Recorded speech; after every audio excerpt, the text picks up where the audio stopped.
Welcome to the 50s. The 50s were a time of new beginnings and change. Germany was in the process of reinventing itself, and Ferdinand Porsche had recently opened his sports car plant, which to this day embodies the fascination and legend of Porsche at one and the same time. The latest example, the new Porsche 718 Cayman. And with that, I would like to welcome you to our digital press conference. Although the word digital was completely unknown back in the 1950s, the number 718 was definitely familiar to motorsport fans. Le Mans, Sebring, the Targa Florio. The Porsche 718 enjoyed great success at these legendary races in the 50s and 60s. It was characterized by having two doors and a high-revving four-cylinder boxer engine. It was the epitome of compact and high-performance mid-engine sports cars. The new 718 Cayman remains true to its tradition. Not only is it visually a legitimate heir, but its performance is also exceptional. Außergewöhnlich.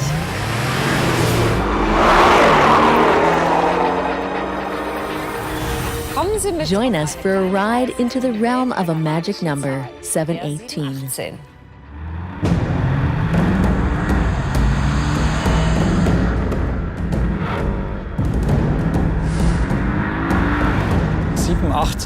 The 718 was the four-cylinder boxer engine sports car in the late 50s, and especially at the end of 1961, a coupe version, the 718 GTR, which was established at that time, which then took part in the 1962 Le Mans 24-hour race quite successfully.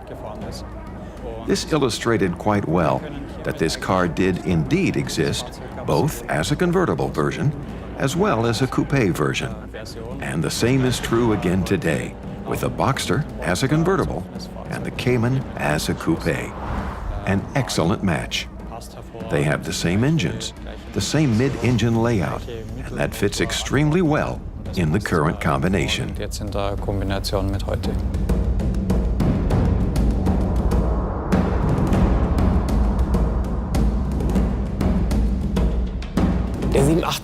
The 718 was obviously the source of inspiration for the new 718 Cayman and the Boxster.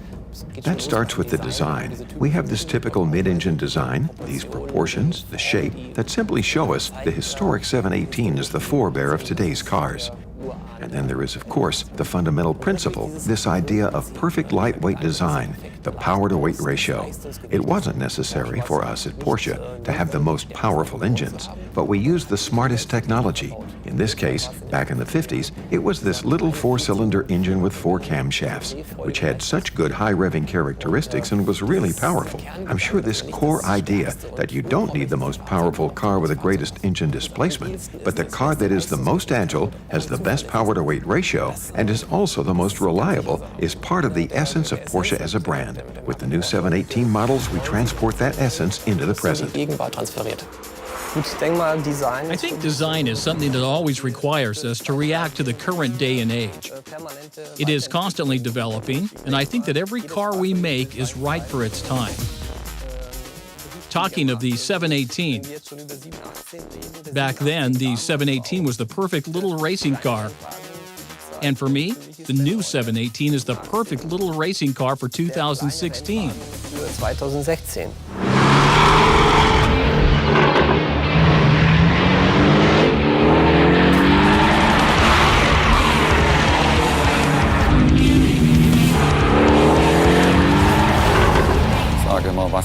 I always say that what makes a Porsche stand out are that the driver, the vehicle, and the road are one in a certain kind of harmony.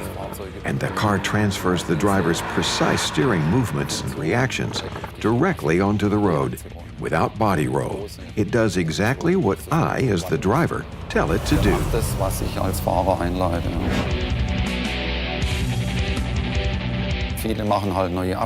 Lots of people tune cars and this and that, including brakes and good chassis. But it's the passion for detail and haggling to optimize the individual solutions in detail that really makes the difference in the end. And sometimes we also wonder ourselves, oh, now how did we manage to go one better yet again?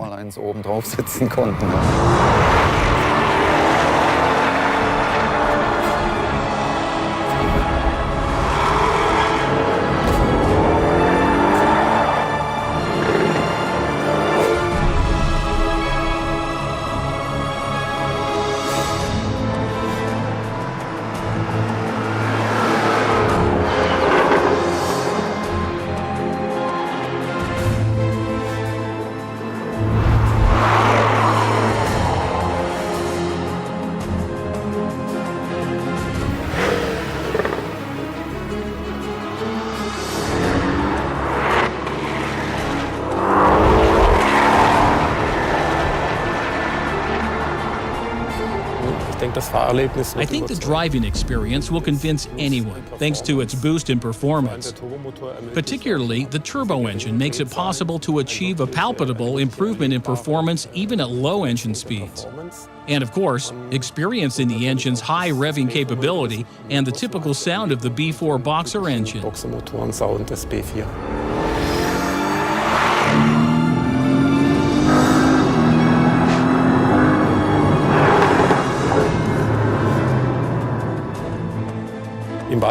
We offer the base model with the 2.0-liter four-cylinder turbo Boxer engine with 300 horsepower.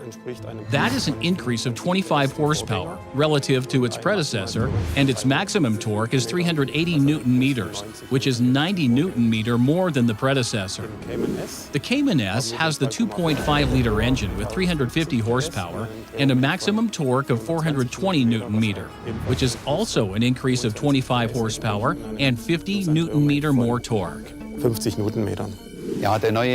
The new 718 Cayman accelerates from 0 to 100 kilometers per hour in just 4.7 seconds and reaches a top speed of 275 kilometers per hour, while the S accelerates from 0 to 100 in a mere 4.2 seconds and reaches a top speed of 285 kilometers per hour.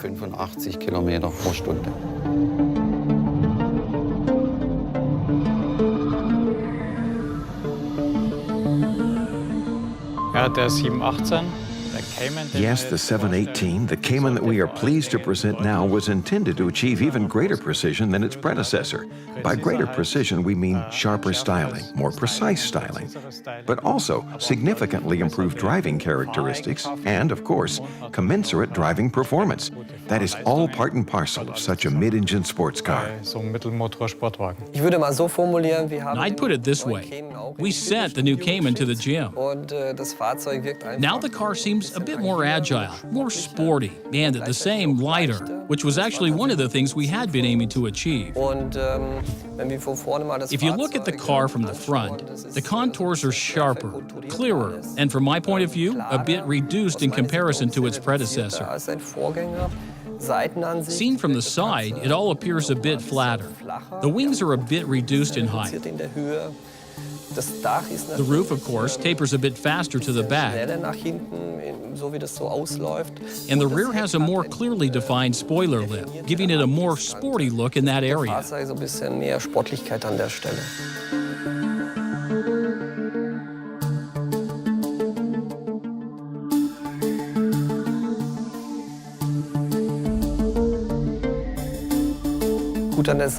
Seen from the side, it is worth mentioning that the Cayman now also has the new wing mirrors. With the V-foot look, as we refer to it, a very sporty foot. This makes the car sportier than ever. Even when you're sitting in the car, you can see how this element has enhanced the car. A nice detail. Now at the same time, we have a new door handle on the side. Admittedly, that is only a minor detail, but often it is these small elements that give the car a more precise charm. We left the little shell elements from the 981 away, which is now a very purist outer contour of the door latch. The door handles is simply positioned nicely now.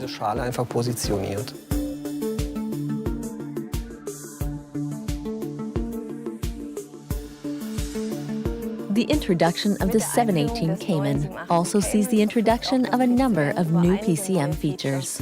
Amongst other things, it is now possible to link two phones, to modify your waypoints by drag and drop, and to retrieve a variety of information using the PCM Connect app, including information about the weather, car parks near your destination, and events.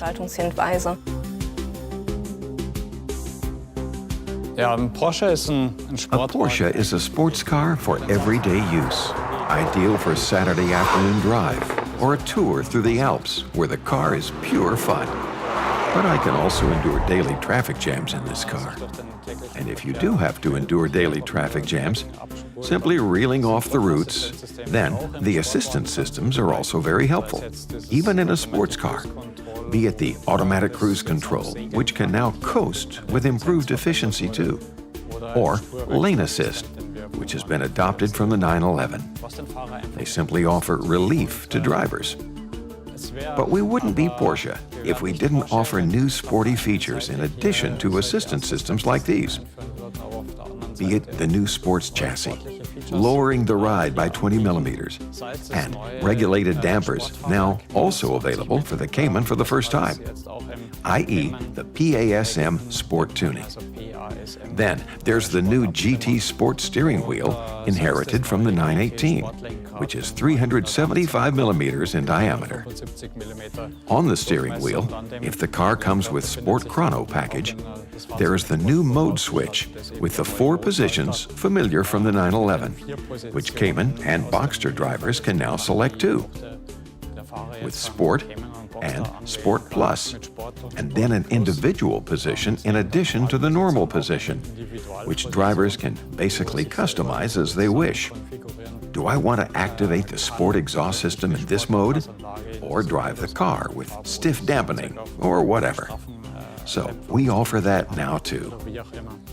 So, on the one hand, we offer a balance between greater driving safety and comfort, and on the other hand, greater sporting performance. In Richtung Sportlichkeit.